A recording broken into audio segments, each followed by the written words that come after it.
Fala pessoal, Maceno aqui com o mindset empresarial um pouco diferente hoje, gravado no celular, meio improvisado, mas aqui, presente. Então eu queria hoje, na verdade, o tema que eu queria falar não vai ser falado por mim, vai ser falado pelo Terry Crews, né? Aí quem conhece o Terry Crews, sou muito fã do Terry Crews.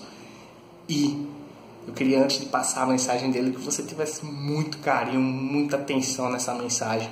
E ao término dela, eu queria que você se perguntasse, fizesse uma pergunta, para que aí sim você possa partir para a ação, aí sim você realmente consiga reverter a sua situação aí, de qualquer que seja, qualquer uma que esteja passando.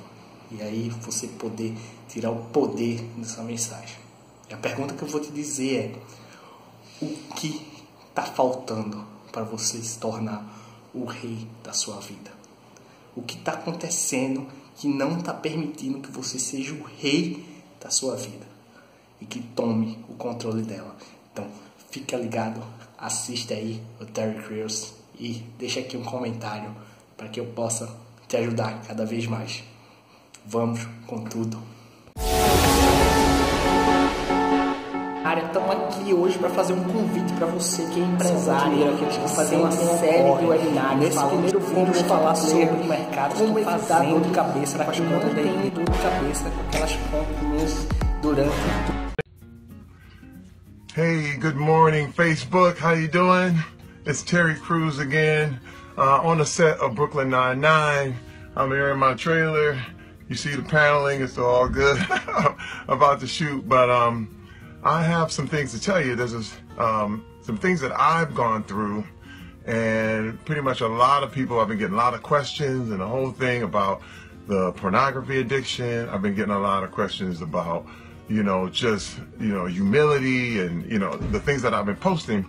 But I want to tell you, there's something that I learned a long time ago, and I want to the best way to describe this to you is that every man in his life, at one time or another, is either a fool, a victim, or a king. Now, let me explain what this means. When I was younger, you basically are a fool.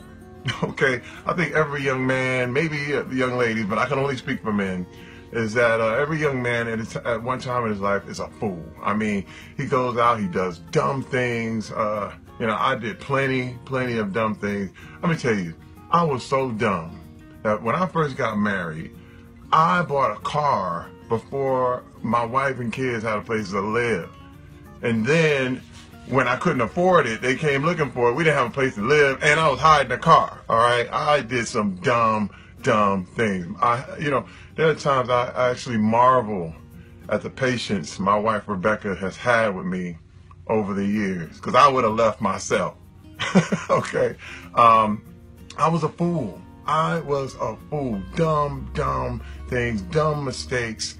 And a lot of you out there have made these same mistakes. And with me, it was my pornography addiction that went on through the course of my life. Started when I was about 12 years old, went all the way up through my life. And it's one of those things that is really dumb.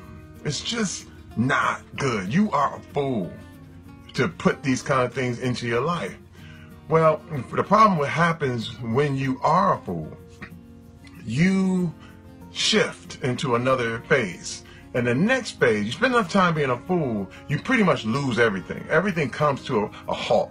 A lot of things happen. Your house gets repoed, your car gets repoed, your bills don't get paid, you lose your job, you're in a mess, your life is on, you're addicted to something, you have a lot of problems, and then you become a victim. This victim stage is really wild, because when you're a victim, you never run out of things to blame. The victim stage is where you have a table full of excuses. It's nothing but alibis. It's like, you know why I'm like I am? It's because my mama never did this. And you know why I'm like I am? It's because the kids at my school beat me up when I was a kid. Or something really bad happened to me when I was young. Or it was the government. Or it's the fact that I'm black. Or it's the fact that I'm white. It's the fact that I'm a man. It's the fact that I'm a woman. And this victim stuff never runs out. You can march from here to there all day, all long. You will find something to blame. You will always, always have a reason to blame someone for your problem. The reason to blame something or some reason why you are not where you want to be. And I was there. I blame my wife. I blame the fact I got married too early. That's the problem. See, I had kids too early. I'm a black man, and it's so hard in this world. I mean, I had all the excuses, okay? You know what I mean? I grew up in the hood, and they never did this, or my parents never gave me that, or, all kind of reasons. And you become a victim. And the problem with being a victim is that you stay there. You can stay in victimhood forever. And no one will ever let you out. It's like you're a hoarder. I mean, you got all these, your house is full of all that, you collect all these victim things and all these reasons, and you're sitting in your house and you're justified and you got reasons, and then it's no, you all good, and usually you're alone. But let me tell you about another phase, the best phase. When you being a victim, you decide to put all the responsibility on yourself. There's no one else to blame. This phase is the king phase. I like to call it a king because I'm a man. But for women out there, you might call it your queen phase, or, whatever, your princess phase. I don't know. But my thing is, I call it being a king. And being a king, you take full responsibility for everything in your kingdom.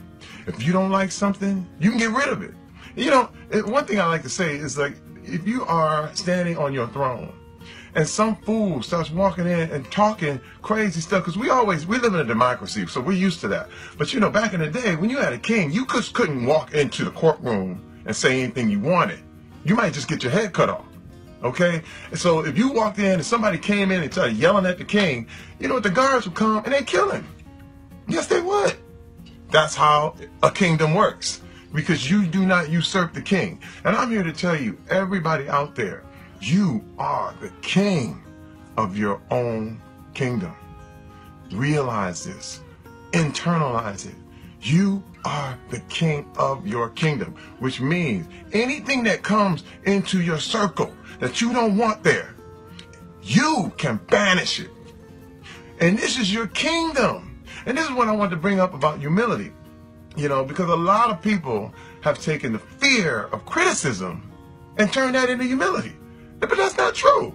In fact, you need to get rid of the fear of criticism, because if you have the fear of criticism, you're not going to say what you need to say.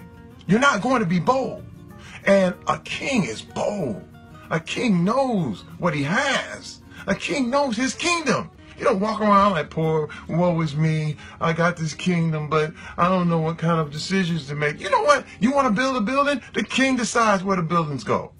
You want to solve something? The king makes the solution to what is his problem.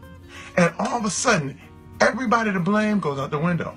Every excuse gets cleaned out because you have none. You're the king. It's your house. It's your kingdom.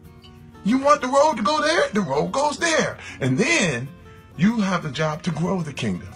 It's your job to expand the kingdom. It's your job to fix the kingdom. It's your job to make everything work. And it's fun. I'm trying to tell you, when you're a king, it's fun. And you have to realize this. So that's my total example of fool, victim, king. And everyone on this earth, you are one of those three stages. Which one are you? I know which one I am. I was all of those things at one time, but I'm the king now. I'm the king. If there's something in my life, if there's someone who is bugging you to the point where it is hindering you, you need to get them out of your circle. Look, even if it's family, I'm telling you, if it's family, you need to not be around them as long, and you need to make sure that your time with that family member that is hurt